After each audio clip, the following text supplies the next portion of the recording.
What up, folks? Once again, it is indeed your boy Tim, the handsome liberal. The Hiboy S2 is what we're going to be doing a review on today. Now, unlike my other videos, this is not necessarily going to be a genuine big man's review. As you can see, this is indeed a smaller vehicle. However, Hiboy sent me out wanting to do an interview on it. As you know, I always give you the real pros and cons. I'm not going to hold anything back, and I'm going to give you my humble review on this Hiboy. We'll start out by giving you the actual specs. It has a 350 watt motor in the front wheel. It comes with a 36 volt, 7.5 amp battery. Now, Hiboy is saying that this has a maximum speed of 18.6 miles an hour, which is roughly 19 miles an hour. They're suggesting that it will give you 17 miles of range. Obviously, terrain and weight is going to make a difference on how much range you get out of it, and the speed, of course, too. Now, maximum rider weight is 220 pounds, which obviously disqualifies yours truly. But I do got my girl here to do a ride for you today, and you will see that at the end of the video. Now, unlike the other scooters, this one here is only 31.9 pounds, and that is a really good thing for you folks who are taking commutes. Maybe this is part of how you get to and from work or something like that. You can easily fold this one down, perhaps put it under your desk at work, charge it throughout the day. It comes with a 1.7, I'll put the specs of the charger on screen, but it does come with a charger slightly less than 2 amps, but with a 7.5 amp battery. It should not take but a few hours to get you back going. Now, I'm going to show you real quick how to fold a scooter. And now it has a latch with a locking mechanism on the side here. So that comes down, loosening the stem. What I like is it does have a over the fender, this is metal, by the way, and it latches into the to the stem. There's a hook on the stem, and as you see, one arm, this is 31 pounds according to Hiboy. Now, obviously, I'm a big guy, so 31 pounds, depending on what your lifting capabilities are, but 31 pounds, and you can get to and from, like I said, on the bus. You can put this under your desk at work, anywhere and you got 17 miles of range at 19 miles an hour. So certainly a plus there when it comes to being able to fold it, latch it, and hook it. And there is a kickstand on the other side. Now, I'll continue on giving you the specs. I'll show you the kickstand in a second, but continuing on with the specs, we're gonna give you my spiel of pros and cons. Like I said, I'll be honest with you and let you know, regardless, we won't hold any punches. It does have a digital dash. I will show you that on the inset because it's kind of bright out here, but I will show you that in a little bit. Now, I'm gonna give you the pros and cons of this vehicle. Number one, a huge pro. Believe it is certainly something that even some of the bigger scooters do not come equipped with. This has a Bluetooth app where you can sync it to Bluetooth and control a host of features of the device.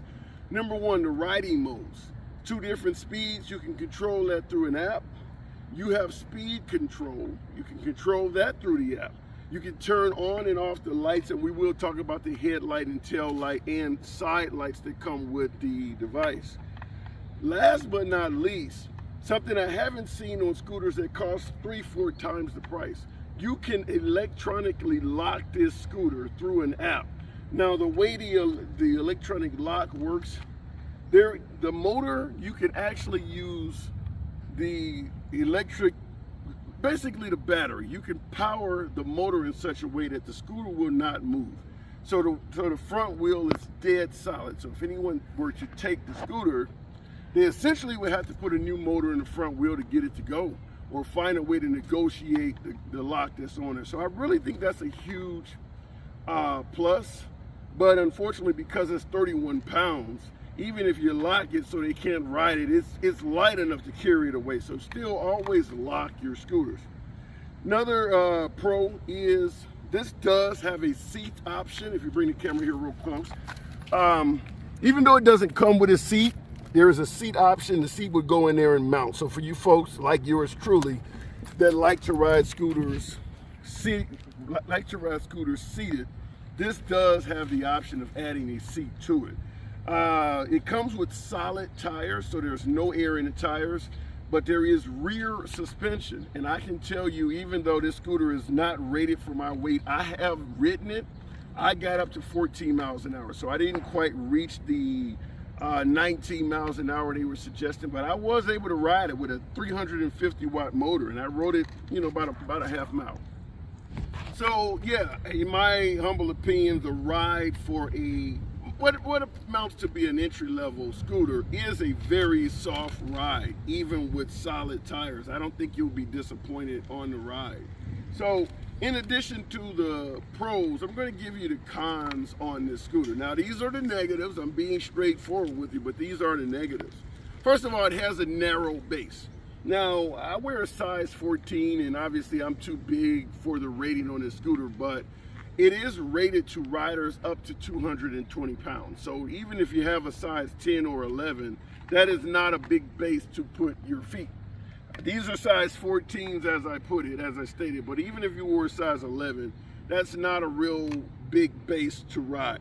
So I do believe the base is narrow. Another issue is the lighting on here. It has a headlight and a tail light, but in my humble opinion, the lighting is designed more for you to be seen as opposed for you to see. So if you are riding at night or in darker conditions, people can see you with your headlight on, but it's probably not going to light up your atmosphere enough for you to consider that enough light. So could have a brighter light. So I would recommend, if you're going to do any night riding, get yourself an optional, got a motorcycle going by, but get yourself an optional light of some sort. So give that a second. So in addition to the lighting, and the tail light is the same. I mean, most scooters come with a very low tail light. It's just literally meant to be seen. In addition to that, it comes with a bell. I'll just ring the bell for you to hear it. You know, that is up to your liking, but in my opinion, if you're traveling 15 miles an hour or more, you would probably be better off using your voice to let somebody know you're coming. I don't believe the bell is sufficient, but once again, you can get an aftermarket horn or something like that for fairly cheap. And if you're going to be traveling at 15, 16 miles an hour, I would recommend something that has a bit more decibels to it. Another con, just like with the base, the handlebars are too narrow. And I'm not giving that to you from a standpoint of a 6'6", 300-pound rider. I'm giving it to you from my shorty. I'll have my shorty ride the vehicle, and you can even see there's just not a lot of, I won't say not a lot of, but it is more difficult to maintain stability and control with a narrower set of handlebars. Some of the other scooters tend to have longer handlebars that are capable of folding if you want to put it in narrow spaces, but they kept it at a short handlebar. I'll note on the inset the actual length of the handlebars, but they're not very long, as you see. That's all you're getting. So that's not a very. Here's a notebook. So just maybe about a notebook and a half. So that's not a lot of width on the handlebars. And when it comes to stability, you certainly want wider handlebars. So that's certainly a con. Last but not least, you'll see it on the inset, too bright out right now, but on the dash, on the instrument panel, there is just one single button. Now, I mentioned earlier, one of the pros of this is you can use Bluetooth on your smartphone or your device and control just about all of the major features of this. However, if you're using the actual console itself, there is one single button similar to an iPhone, and you have to keep pushing the button a different amount of times to control different features. I am absolutely not a fan of that, because if you hold a button down, it turns the whole device off. There's a certain amount of times you push the button to turn the lights on. If you want to switch from low speed mode to high speed mode, all of that's being controlled through one single button. Meaning the rider has to remember all of the different sequences to control those different aspects of the vehicle. Not a big fan. So those are the pros and cons. Certainly we'll show you my shorty riding and we'll ask a few questions on that. But if you have any comments, feel free to drop them in the comment section. I certainly will answer any and all comments within range or within reason to let you know. One other last aspect that I think is quite interesting. On the dash, which you'll see on the insert once again, it only has one handbrake, you see, and this controls the rear wheel. However, the motor in the front wheel is controlled by an electric brake, similar to the thumb throttle on the right side to have you take off and to give you motion. On the left side, there is a red colored thumb brake that looks just like a thumb throttle, but it actually sends electronics to the wheel to stop it, to essentially reverse the motor. So I mean, it won't kick in reverse, but you certainly will get really good stopping power out of this electric brake. I haven't seen this on even some of the higher end scooters, and I really like it. And once again, the thumb brake is what they're using to make the scooter to prevent theft as well, because you can lock it in through the electronics, through your Bluetooth, and make it so that if someone were to take this scooter, that feature is on and they cannot ride the scooter. So wanted to let you guys know that. Like I said, let me know in the comments if you have any additional questions.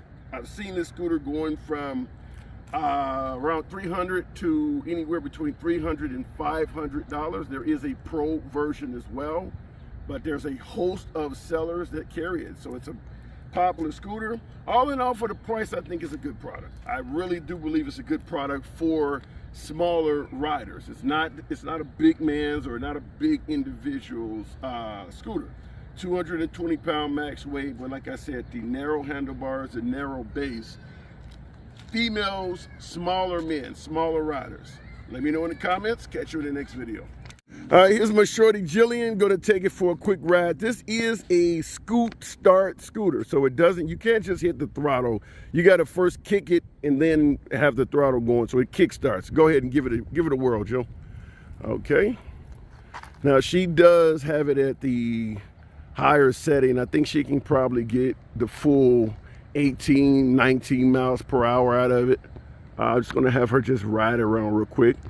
Zoom in on her. And I do recommend wearing headgear if you're doing over 10 miles an hour. You'd be amazed at how quick these things pick up speed. Now, she's ridden it before, but I'm gonna have her come over here and we're gonna ask her a few questions.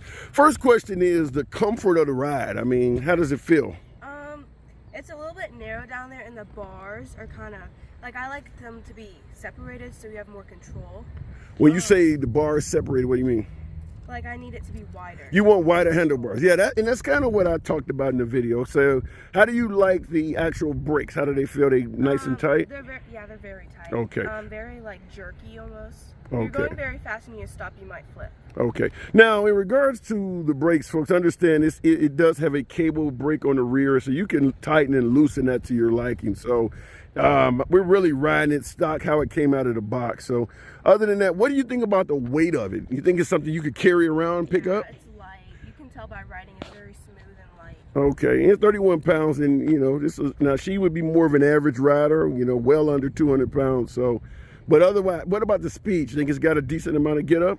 Yeah, to go places, yeah. Okay, all right, so, and here you go, folks. Now, she would be certainly more along the lines of the intended rider for this vehicle. And she has some of the similar issues that I have, such as the narrow base and handlebars. Now, other than that, you're comfortable with the brake. You said the brakes are a little bit tight, but other than that, it's not very shaky. I mean, you're good to ride on it. You don't feel any issues with it? No. All right, something you would be interested in owning? Yeah. Okay, all right, fair enough, Jill. Thank you for tuning in. You guys, there you go. In the comments, let me know.